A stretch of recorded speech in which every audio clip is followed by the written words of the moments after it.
यो तल तल चाहिँ नुहाउने ठाउँ छ अरे।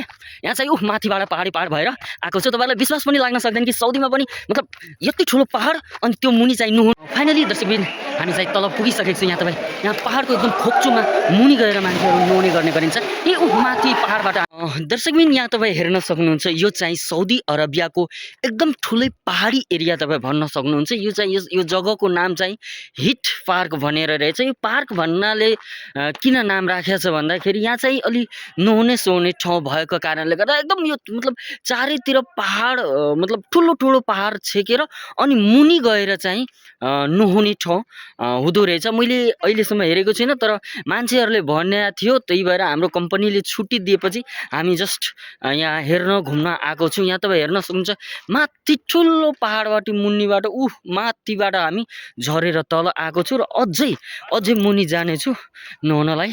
सो यो भिडियोलाई अन्तसम्म हेरेर साथ दिनुहोला। हस्, धन्यवाद। यहाँ तपाईँ हेर्न सक्नुहुन्छ साथीहरू पहाडको लम्बाइ कति छ भनेर तपाईँ अन्दाजा पनि गर्न सक्नुहुन्न। यत्रो ठुलो छ। मान्छेहरूको आवत जावत अलिअलि छ। अहिले मान्छेहरू आइगइरहेछ।